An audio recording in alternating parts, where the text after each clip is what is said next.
Good morning. Today is 24th of June 2017 and we are going to discuss the articles of The Hindu. सबसे पहले नजर डालते हैं कौन कौन से आर्टिकल्स आज हम डिस्कस करने जा रहे हैं। पहला जो आर्टिकल है प्रेसिडेंट इलेक्शन से रिलेटेड है। प्रेसिडेंट इलेक्शन होने जा रही हैं तो बीजेपी के पास में पूरे नंबर्स हैं और ऑलमोस्ट श्योर है कि बीजेपी की जो कैंडिडेट हैं मिस्टर रामनाथ कोविंद वो हमारे अगले प्रेसिडेंट होंगे। और काफ़ी सारी ऐसी ओपोजिशन पार्टीज भी हैं जो बीजेपी को सपोर्ट कर रही हैं जैसे जेडीयू और एआईडीएमके। तो ये सब बातें डिस्कस की गई हैं इस आर्टिकल में, एग्जाम के लिए इंपॉर्टेंट नहीं है, इस आर्टिकल को हम नहीं डिस्कस करेंगे। नीचे का जो आर्टिकल है यूएस के एक सिटीजन वार्मियर वो नॉर्थ कोरिया में गए थे टूरिस्ट के तौर पे। उन पे आरोप लगा कि उन्होंने एक प्रोपेगेंडा पोस्टर को चुरा लिया। 15 साल की सजा सुनाई गई नॉर्थ कोरिया के अंदर में। बाद में वो कोमा में चले गए थे और उनको छोड़ दिया गया था, लेकिन अब उनकी मौत हो गई है। तो फिर से टेंशंस क्रिएट हो गई हैं यूएस के बीच में और नॉर्थ कोरिया के बीच में। किस प्रकार की सर्कमस्टांसेस उभर के आ रही हैं इसको भी हम डिस्कस करेंगे। यहाँ पे बीच में जो बड़ा आर्टिकल है, इस आर्टिकल में पॉलिटिक्स प्लस में फार्मर मूवमेंट डिस्कस की गई है। तो पॉलिटिक्स को तो हम छोड़ देंगे, सरकार का काफ़ी सारा क्रिटिसिज्म हो रहा है, लेकिन फार्मर मूवमेंट्स और फार्मर से रिलेटेड जो भी मुद्दे हैं उनको हम डिस्कस करेंगे। नीचे का जो आर्टिकल है ये भी इंपॉर्टेंट नहीं है। इस आर्टिकल में जो कल हमने डिस्कस किया था थोड़ा सा, श्रीलंका के अंदर में नॉर्दर्न प्रोविंस में तमिल नेशनल पॉलिटिक्स जो तमिल नेशनल पार्टीज हैं उनका अलायंस अभी सत्ता में है, लेकिन वहां पे जो फिलहाल के मुख्यमंत्री हैं सी विघ्नेश्वरम, उनके खिलाफ में अब नो कॉन्फिडेंस मोशन पास किया जा रहा है। तो काइंड ऑफ जो क्रैक्स आ गए हैं वहां पे, तमिल नेशनल पार्टीज थे उनका जो अलायंस था उसमें क्रैक्स आ गए हैं। तो जो मेजोरिटी थी इनकी, जो एक प्रकार से यूनिटी थी, वो अब खत्म हो रही है। तो सारी की सारी जो आर्टिकल है वो श्रीलंका की इंटरनल पॉलिटिक्स से भरा हुआ है। एग्जाम में इस प्रकार के बिल्कुल भी नहीं आते जो क्वेश्चंस हैं, तो इसे भी हम नहीं डिस्कस करेंगे। बाद में आज सैटरडे है तो ग्राउंड जीरो पूरा डिटेल से डिस्कस किया गया है, काफ़ी फैक्चुअल डिटेल्स हैं। एग्जाम के लिए ये भी इंपॉर्टेंट नहीं है, इसे भी हम नहीं डिस्कस करेंगे। लाइव मिंट का आर्टिकल आज एक इंपॉर्टेंट टेलीकॉम कंपनी से रिलेटेड, उस आर्टिकल को हम डिस्कस करेंगे। चलिए स्टार्ट करते हैं। सबसे पहले नॉर्थ कोरिया से रिलेटेड जो आर्टिकल है। नॉर्थ कोरिया का आपको पता है, देखिए वहाँ पे अभी भी कम्युनिस्ट का रिजीम है नॉर्थ कोरिया के अंदर में, डिक्टेटरशिप है नॉर्थ कोरिया के अंदर में। काफ़ी ज़्यादा पाबंदियां हैं लोगों के ऊपर में। इवन फॉरेनर्स जो जाते हैं वहाँ पे विजिट करने, काफ़ी सारी रिस्ट्रिक्शंस उनके ऊपर में लगाई जाती है। कोई भी अपना फ़ोन खुला लेके नहीं घूम सकता, अगर फ़ोन लेके जाता है तो भी एक प्रकार से पूरी उनकी निगरानी होती है क्या कुछ ऐसी फोटो तो नहीं ली जा रही है जिससे एक प्रकार से जो नॉर्थ कोरिया की इंटरनल इंफॉर्मेशन है वो बाहर के देशों में जाए। ऑलमोस्ट जहां भी टूरिस्ट वहां पे रुकते हैं, होटल्स में बगिंग होती है, स्पाइंग उनकी होती है। तो लेकिन इन सब चीज़ों के कारण में देखिए जो ये वहां पे गए थे, एक टूरिस्ट गए थे वहां पे, वार्मियर, ओटो वार्मियर इनका नाम है। तो इन पे आरोप ये लगा था कि इन्होंने वहां पे एक प्रोपेगेंडा पोस्टर को चुरा लिया। प्रोपेगेंडा मतलब देखिए, प्रोपेगेंडा का मतलब होता है किसी भी रूप में ये हो सकता है। ये टेक्सचुअल फॉर्म में हो सकता है, मूवीज में हो सकता है। कई बार आप यूट्यूब पे देखते हो ऐसी ऐसी मूवीज दिखाई जाती हैं किसी भी पार्टी के द्वारा, तो वो प्रोपेगेंडा होता है। इवन न्यूज़ में भी, न्यूज़पेपर्स में क्या होता है, कोई न्यूज़ होती है किसी स्पेसिफिक पॉलिटिकल पार्टी की तरफ में पूरी तरह लिखी होती है। तो काइंड ऑफ वहाँ पे भी देखिए अब ऐसी ऐसी चीज़ें होती हैं, जैसे अगर किसी भी कपल को शादी करनी है तो पहले वहाँ के जो मोनार्क हैं किम, उनसे पहले एक प्रकार से उनकी जो स्टैच्यू है वहाँ पे उनसे ब्लेसिंग लेने पड़ेंगे। तो इस प्रकार की चीज़ें ये सारे प्रोपेगेंडा हैं। तो अब एक प्रोपेगेंडा पोस्टर को चुरा लिया तो बाद में इनको इस आरोप में 15 साल की सज़ा सुनाई गई। उनके हिसाब से काफ़ी होस्टाइल एक्ट था। तो बाद में देखिए काफ़ी कुछ इन्होंने झेला, काफ़ी इशू ये सुर्खियों में था। बाद में जो ये वार्मियर थे ये कोमा में चले गए थे और इनको रिलीज़ कर दिया गया था। तो लेकिन अब उनकी एक प्रकार से मृत्यु हो गई है। तो फिर से टेंशंस क्रिएट हो गई हैं यूएस के बीच में और नॉर्थ कोरिया के बीच में। यहाँ पे देख लेते हैं आगे कैसे। अब देखिए पहले भी जब से ट्रंप ने ऑफिस ज्वाइन किया था तो टेंशंस और भी ज़्यादा क्रिएट हो गई थी, क्योंकि नॉर्थ कोरिया ने काफ़ी सारी जो मिसाइल्स हैं उनका परीक्षण किया था। तो जो ट्रंप है उन्होंने काफ़ी सारी वार्निंग्स दी थी। उन्होंने चाइना को भी कहा था कि बीजिंग को कहा था कि आप अपनी लिवरेज का यूज कीजिए और प्रेशर डालिए नॉर्थ कोरिया के ऊपर में कि वो इस प्रकार से न्यूक्लियर मिसाइल्स का परीक्षण ना करे। लेकिन देखिए कुछ रिजल्ट्स इस चीज़ का सामने नहीं आया। और या तो देखिए चाइना ने कोशिश नहीं की, या फिर एक प्रकार से अपनी जो यूएस जिस प्रकार से चाइना को कह रहा था, कंप्लीटली पूरी तरह से यूएस ने कहा भी नहीं चाइना को। जो कुछ भी हो, नॉर्थ कोरिया जो है अभी भी अपने मिसाइल परीक्षण को जारी रखे हुए हैं। और क्या यूएस जो बार बार सैंक्शंस लगाता है नॉर्थ कोरिया के ऊपर में, क्या उसका असर होता है? देखिए जिस प्रकार से लगातार जो डिक्टेटरशिप जारी है और जो पॉलिसीज पहले थी नॉर्थ कोरिया की वो पॉलिसीज अभी भी हैं, तो ऐसा तो लगता नहीं कि सैंक्शंस जो बार बार यूएस लगाता है उसका कुछ असर होता दिखाई दे रहा है। और इस बार तो कुछ ज़्यादा सैंक्शंस लगाए भी नहीं यूएस ने। क्यों? क्योंकि देखिए 3 यूएस के सिटीजन्स और भी हैं जो अभी भी नॉर्थ कोरिया में वहाँ पे कैद हैं। तो इसीलिए शायद यूएस भी केयरफुली अप्रोच अपना रहा है कि कुछ ऐसे सैंक्शंस ना लगाए कि बाकी जो 3 यूएस के सिटीजन्स अभी भी कैद है नॉर्थ कोरिया के अंदर में, उनकी जान खतरे में आ जाए। अब देखिए वैसे तो एक लो लेवल कॉन्टैक्ट चलाया था इन्होंने, अभी जिस प्रकार से बात करी थी, जो ये यूएस वारंबियर, जो यूएस के सिटीजन जो कोमा में चले गए थे उनको छोड़ा गया था, तो एक प्रकार से शुरुआत हुई थी यूएस और नॉर्थ कोरिया के बीच में, थोड़ा बहुत बातचीत की शुरुआत हुई थी। तो आर्टिकल अब कहता है वे फॉरवर्ड में कि इसी शुरुआत जो हुई है इसी को यूज करना चाहिए ट्रंप को, क्योंकि पहले जो सैंक्शंस की पॉलिसी थी उसने कुछ काम नहीं किया है, तो कम से कम बातचीत करके देख ले, थोड़ा बहुत स्टिक बहुत इस्तेमाल कर ली, थोड़ा बहुत कैरेट इस्तेमाल करने से शायद क्या पता जो बिल्कुल रिलेशंस एकदम लो पे है और हमेशा एक टेंशन पूर्ण माहौल रहता है इस पूरे रीजन के अंदर में, क्या पता उस माहौल को सुधारा जा सके। क्योंकि एक बात यह भी है कि अभी जो साउथ कोरिया में नए प्रेसिडेंट चुन के आए हैं वो भी शांति चाहते हैं इस पूरे रीजन में। उससे पहले जो राष्ट्रपति थे साउथ कोरिया के अंदर में, जिनकी इंपीचमेंट हुई थी करप्शन के चार्जेस में, उनका रुख काफी एग्रेसिव था, लेकिन नए प्रेसिडेंट है उनका रुख उतना एग्रेसिव नहीं है, वो बातचीत करना चाहते हैं और इस रीजन में शांति स्थापित करना चाहते हैं। तो ये पूरा आर्टिकल था। डायरेक्ट क्वेश्चंस यूएस और नॉर्थ कोरिया के बीच में नहीं आएगा, लेकिन इस पूरे रीजन पे आ सकता है। तो एक पॉइंट हमें डिटेल से ये पता होना चाहिए कि कैसे, जैसे इस पूरे साउथ चाइना सी में, या फिर यूं आ सकता है, कुछ ब्रॉड लेवल पे क्वेश्चन आ सकता है कि वर्ल्ड पॉलिटिक्स में काफ़ी ज़्यादा क्राइसिस हो रहे हैं, तो उस सीरियन क्राइसिस के बारे में लिख सकते हैं, नॉर्थ कोरियन क्राइसिस के बारे में लिख सकते हैं। और वैसे इंडिया और नॉर्थ कोरिया के बीच में भी क्वेश्चन नहीं बनता, क्योंकि इतना ज़्यादा इंपॉर्टेंट रिलेशंस नहीं है। वैसे आप बताइए कि कैसे रिलेशंस हैं हमारे और नॉर्थ कोरिया के बीच में। देखिए हमारे और नॉर्थ कोरिया के बीच में रिलेशंस जो हैं ठीक ठाक हैं, इतने ज़्यादा बेकार नहीं है। हालांकि जो नॉर्थ कोरिया है वो पाकिस्तान को ज़्यादा सपोर्ट करता है कश्मीर के इशू पे, फिर भी हम काफ़ी फूड देते हैं, काफ़ी मेडिसिन देते हैं नॉर्थ कोरिया को, और एम्बेसी है हमारी भी नॉर्थ कोरिया के अंदर में एम्बेसी है, और नॉर्थ कोरिया की भी, मतलब दोनों की आपस में देशों में, एक दूसरे के देशों में एम्बेसी है, और जो हाई लेवल विजिट्स हैं वो भी टाइम टू टाइम होती रहती हैं। लेकिन इतना इंपॉर्टेंट देश नहीं नॉर्थ कोरिया की क्वेश्चन आए। साफ तौर पे बात यही है कि इंडिया नॉर्थ कोरिया के साथ में ठीक ठाक रिलेशंस मेंटेन करके रखना चाहता है, क्योंकि पाकिस्तान और चाइना जो है ऑलरेडी एग्रेसिव रहते हैं इंडिया के खिलाफ में, तो इंडिया नहीं चाहता कि एक ऐसा क्रेजी कंट्री जो कभी भी कुछ भी करता है वो हमारे खिलाफ हो जाए।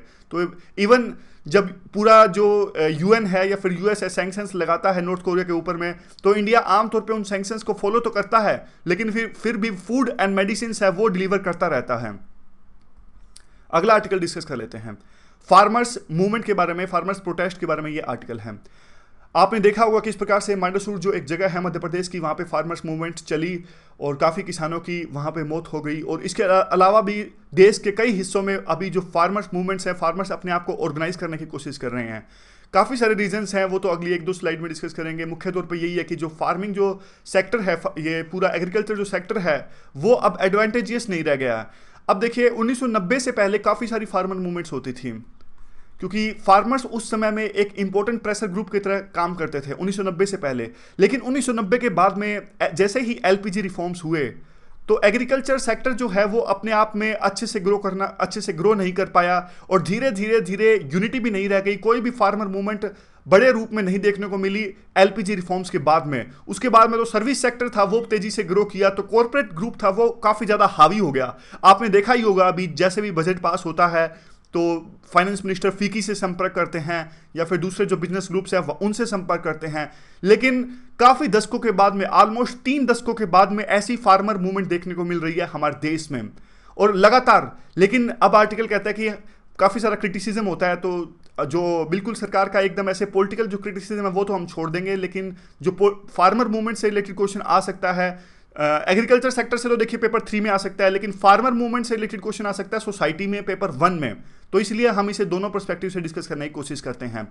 ये कहते हैं कि देखिए 1 महीने की लगातार मीडिया कवरेज के बाद में भी अब गवर्नमेंट अभी तक नहीं जागी, और गवर्नमेंट का जो रिस्पॉन्स है वो इनफ नहीं है, और पूरे एग्रीकल्चर सेक्टर में जो फार्मर्स के सुसाइड हैं वो लगातार बढ़ते ही जा रहे हैं, ना सिर्फ मध्य प्रदेश में बल्कि देश के दूसरे हिस्सों में भी। जो कीन्स की वेलफेयर पॉलिटिक्स है, वेलफेयर की जो पॉलिसीज हैं, जैसे देखिए कीन की जो वेलफेयर पॉलिसीज है, ये कंसेप्ट स्टार्ट हुआ था फर्स्ट वर्ल्ड वॉर के बाद में, ऑलमोस्ट 1929 के बाद में स्टार्ट हुआ था, और काफ़ी अच्छे से चला था सेकेंड वर्ल्ड वॉर के बाद में। इस कंसेप्ट में क्या होता है, जैसे एलपीजी रिफॉर्म्स में तो यूँ होता है कि एक प्रकार से मार्केट पे छोड़ देती है गवर्नमेंट सारी चीज़ें, गवर्नमेंट सिर्फ इनेबलर का काम करती हैं, और मार्केट में जो भी होगा वो अपने आप होगा। लेकिन कीन्स जो कंसेप्ट है उसमें ये होता है कि गवर्नमेंट जो है काफ़ी कुछ वेलफेयर के लिए चीज़ें चलाती हैं लोगों के लिए। तो ये कहते हैं कि देखिए अब तो ऐसा हो गया कि जो कीन का वेलफेयर जो पॉलिसीज का कंसेप्ट है वो फार्मर के संदर्भ में हमारे देश में काम नहीं कर रहा है, और गवर्नमेंट इस पे इनफ स्टेप्स नहीं ले रही है। हमारे देश में इस्टेब्लिशमेंट आमतौर पे जो इस तरह के प्रोटेस्ट होते हैं हमेशा उसको लैंड ऑर्डर की प्रॉब्लम लेते हैं, लेकिन ये लैंड ऑर्डर की प्रॉब्लम नहीं है। बहुत ज्यादा क्राइसिस है एग्रीकल्चर सेक्टर में और उसी का गुस्सा अब उतर रहा है सड़कों पर। तो सरकार को इस पूरी प्रॉब्लम को सोशियोलॉजिकल रूप से देखना पड़ेगा, उसके पीछे की सोशियोलॉजी देखनी पड़ेगी कि आखिरकार जो एग्रीकल्चर सेक्टर में जो किसान है किस प्रकार से अपना जीवन व्यतीत कर रहे हैं और हार के वो इस प्रकार की मूवमेंट चलाने को विवश हो गए हैं। सरकार ने काफी सारे, यानी बीजेपी के नाम ये ले रहे हैं, काफी सारे वादे किए गए इलेक्शन से पहले, स्वामीनाथन रिपोर्ट वो लागू करेंगे, लेकिन सरकार में आने के बाद में उस तरह के वादे पूरे नहीं हुए हैं। स्वामीनाथन रिपोर्ट में कहा गया था कि जितना खर्चा आता है किसानों को फसल उगाने में, मान लीजिए 1000 रुपए खर्चा आता है, तो सरकार जो एमएसपी देगी, मिनिमम सपोर्ट प्राइस देगी, 50% बढ़ा के देगी, समझ गई, तो 1500 होगा। अगर 1000 खर्चा आया है फसल उगाने में तो एमएसपी मिलेगा 1500, जितनी लागत उसका 50% एक्स्ट्रा। इस प्रकार का रिपोर्ट दी थी स्वामीनाथन ने और कई पॉलिटिकल पार्टी से द्वारा ये कहा गया, इवन बीजेपी ने भी कहा, लेकिन अभी तक इसे इंप्लीमेंट नहीं किया गया है।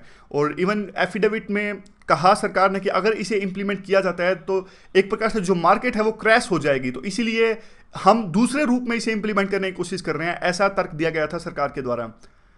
अब देखिए जो पर्टिकुलर मूवमेंट चली, ये मांडसौर जो जगह है मध्य प्रदेश में, उनके क्या कारण रहे।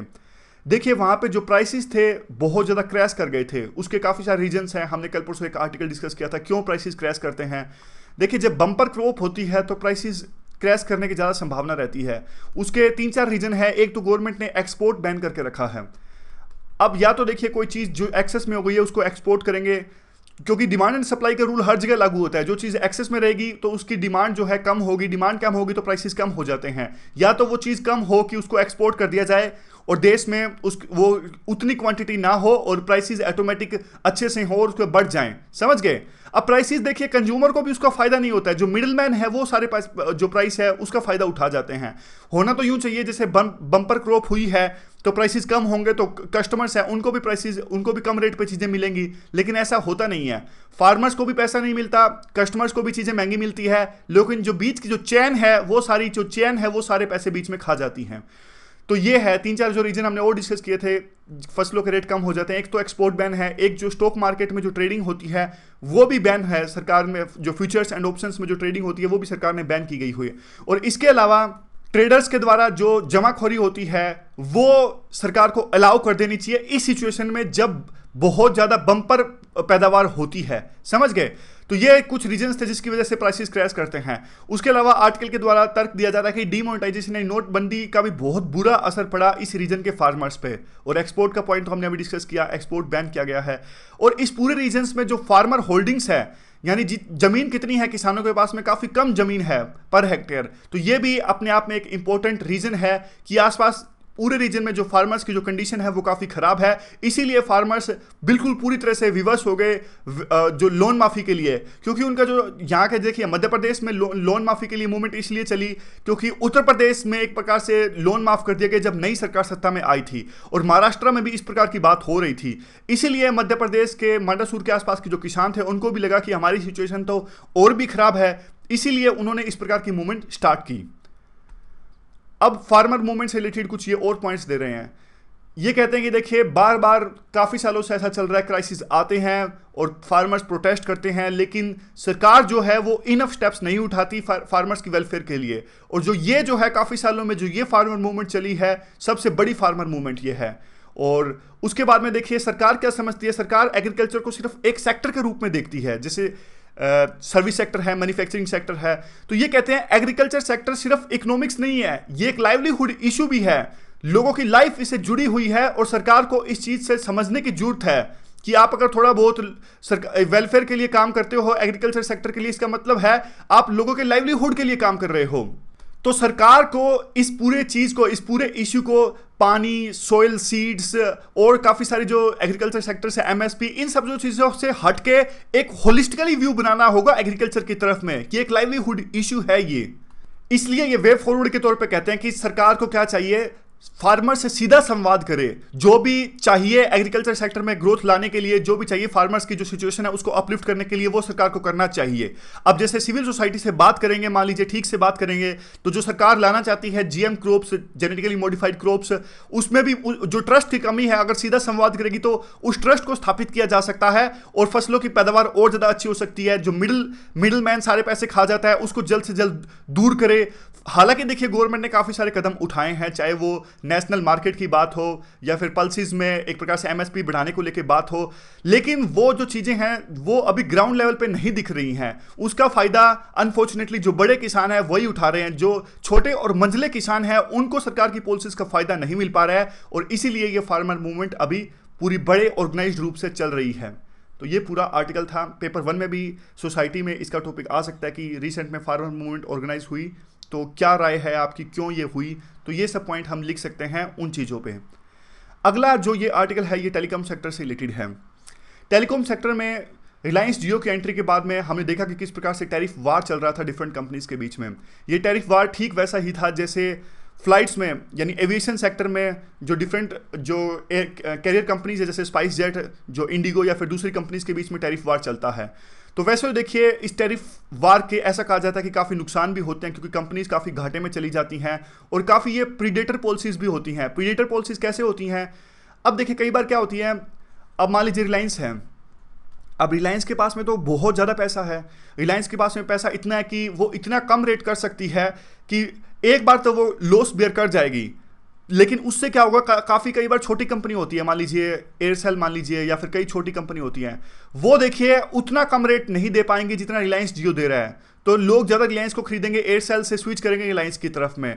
तो एयरसेल लॉस खाती एक लेवल ऐसा आ जाएगा कि एयरसेल कंपनी बंद हो जाएगी या फिर मर्ज हो जाएगी दूसरी कंपनीज के अंदर में। लेकिन रिलायंस के पास ऐसा नहीं होगा, तो क्योंकि रिलायंस तो एक बहुत बड़ा ग्रुप है। ऐसी चीज़ें और सेक्टर में भी देखने को मिलती हैं। जैसे मैं आपको एक और एग्जांपल देता हूं, देखिए जो प्रीडेटरी जो पॉलिसी देखने को मिलती है, जो ई कॉमर्स है वहां भी देखने को मिलती है। कई बार आपने एक चीज़ ध्यान दी होगी, जब हमारे देश में 4-5 साल पहले या 3-4 साल पहले जो ई कॉमर्स वेबसाइट्स आई थी, तब कितनी सारी वेबसाइट्स आई थी आपने देखा होगा। अब तो सिर्फ मुख्य तौर पे अमेजोन और फ्लिपकार्ट 2 ही रह गई हैं, और स्नैपडील है, लेकिन स्नैपडील भी अब वो एक प्रकार से बात चल रही है, वो भी मर्ज हो जाएगी शायद फ्लिपकार्ट के अंदर में।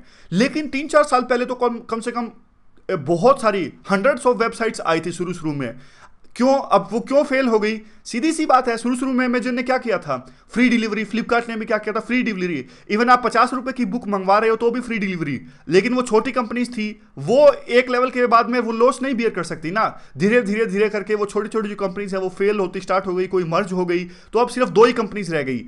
अमेजन और फ्लिपकार्ट तो बड़ी कंपनीज थी, ये लॉस बियर कर सकती थी, शुरू में ये बहुत घाटे में चली, अब जाके ये पैसा कमाना स्टार्ट करेंगी। पहले अगर 40% अगर किसी पे चीज पे डिस्काउंट मिलता था, तो अब ये 20% डिस्काउंट दे रहे हैं, तो अब इनका फायदा कमाने का टाइम आ गया है। ठीक वैसे ही होती हैं ये प्रीडेटरी पॉलिसीज। तो अब ये आर्टिकल किस बारे में है? आर्टिकल कहता है कि देखिए जो भी ये वार चला, इसके नुकसान नहीं है, इसके कुछ फायदे भी हैं। फायदे वैसे अगली स्लाइड पे है। अब देखिए ये कहते हैं कि जो ये पूरा वार चला, इसके बाद में सरकार ने ज़्यादा रेगुलेट करने की सोची इस पूरे टेलीकॉम सेक्टर को, यानी एक इंटरमिनिस्ट्रियल पैनल भी गठित किया गया मई में, जो कि एग्जामिन करेगा टेलीकॉम सेक्टर के सारे इश्यूज़ को, क्या सिस्टमेटिक इश्यूज़ हैं, क्या जो रेवेन्यू है किस प्रकार से मैक्सिमाइज किया जा सकता है, और किस प्रकार से स्टेबिलिटी लाई जा सकती है। काफ़ी वोलेटाइल अब ये सेक्टर हो गया है। इवन ट्राई ने भी एक कंसल्टेशन पेपर निकाला फरवरी के अंदर में कि किस वो प्रीडेटरी प्राइसिंग जो होती है वो किसको असेस करने के लिए वो कंसल्टेशन पेपर निकाला था, किस प्रकार से इस चीज़ को रोका जा सकता है, क्योंकि नुकसान होने का भी काफ़ी खतरा रहता है। इससे कंपटीशन जो है वो कम हो जाता है, क्योंकि जो जैसा हमने अभी डिस्कस किया, जो बड़ी कंपनी है वो लॉस झेल जाएगी, लेकिन छोटी कंपनी धीरे धीरे बंद होना स्टार्ट हो जाएगी, तो आगे जाके कंपटीशन बंद हो जाएगा। तो ये कंसल्टेशन पेपर उसी के लिए था। कहने का मतलब क्या है? कहने का मतलब साफ तौर पे ये है कि गवर्नमेंट एक प्रकार से ज़्यादा अब रेगुलेट करना चाहती है इस पूरे टेलीकॉम सेक्टर को, और जो कि आर्टिकल के हिसाब से सही नहीं है। यहाँ पे देखिए अब ये कहते हैं कि पूरा एक्यूजेशंस और काउंटर एक्यूजेशंस देखने को मिले। जैसे रिलायंस जियो ने आरोप लगाया बाकी कंपनीज पे कि वो हमें प्रॉपर जो बैंडविड्थ है वो नहीं प्रोवाइड कर रहे हैं, जिससे वो इंटरकनेक्शन इस्टेब्लिश कर सकें, कॉल्स उनकी हो सकें दूसरे सर्विस प्रोवाइडर्स पे। उन्होंने भी आरोप लगाया जो वोडाफोन और एयरटेल जैसी कंपनीज है कि रिलायंस जो है काफ़ी ज़्यादा एक प्रकार से अपने कस्टमर्स को लुभाने के लिए काफ़ी प्रीडेटरी जो पॉलिसी है वो अपना रहे हैं, जो कि सही नहीं है। ट्राई में भी वो गए, तो काफ़ी एक्यूजेशंस और काउंटर एक्यूजेशंस देखने को मिले। और काफ़ी सारी कंपनीज तो ऐसी हैं जैसे आइडिया और वोडाफोन एक साथ आ रही हैं। स्ट्रगल देखने को मिला मार्केट के लिए, मार्केट शेयर के लिए और कस्टमर्स बेस के लिए। जियो की एंट्री ने इस पूरे सेक्टर को एक प्रकार से रीस्ट्रक्चर करके रख दिया है, और काफ़ी सारे इसके फायदे भी हुए। अब जैसे पहले देखिए पर कस्टमर हमारे देश के अंदर में 371 MB यूज़ होता था एक महीने के अंदर में, लेकिन जैसे ही रिलायंस जियो आया वो बढ़ के अब एक कस्टमर अब 753 MB यूज करता है एक महीने के अंदर में। तो काफी ज्यादा इंटरनेट यूजेज है वो बढ़ गई हैं, और इंटरनेट यूजर्स का जो बेस है वो भी इंक्रीज हो गया है काफी ज्यादा। अब इससे क्या होगा, देखिए जो हमारे देश के अंदर में काफी सारी जो पॉलिसीज अब सरकार के द्वारा चलाई गई हैं, डिजिटल इंडिया मान लीजिए, या फिर अब और भी काफी सारा एप्लीकेशन सरकार चला रही है, तो उनसे क्या होगा, इंटरनेट यूजर्स के जो बेस बढ़ा है उससे फायदा होगा हमारे देश के अंदर में। अब तो ग्रीवेंस रेड्रेसल मैकेनिज्म की भी एप्लीकेशंस आने लगी हैं। उसके अलावा हम जो हैं अब वर्ल्ड के सेकंड लार्जेस्ट स्मार्टफोन की मार्केट बन जाएंगे, यूएस को पीछे छोड़ देंगे हम। पहले यूएस था सेकंड लार्जेस्ट, लेकिन अब हम हो जाएंगे सेकंड लार्जेस्ट, शायद पहले नंबर पे हो सकता है चाइना हो। लास्ट में एक पॉइंट आता है कि पहले से गवर्नमेंट ने बहुत ज़्यादा रेगुलेशन किया हुआ है इस टेलीकॉम सेक्टर का, और ये गवर्नमेंट की इंटेंशंस थी कि रेवेन्यू को किस प्रकार से मैक्सिमाइज किया जाए, तो उन्होंने ऑक्शन की पॉलिसीज अपनाना स्टार्ट किया, तो इससे काफ़ी नुकसान हुआ टेलीकॉम कंपनीज को। और फिर ये प्रीडेटरी पॉलिसिंग है तो और ज़्यादा नुकसान हो रहा है। मतलब पहले तो उन्होंने देखा, जो पहले तो first come first serve basis के तौर पे एक प्रकार से जो स्पेक्ट्रम मिलता था, लेकिन बाद में 2G घोटाला जब उजागर हुआ तो गवर्नमेंट ने बोली लगवाना स्टार्ट कर दिया।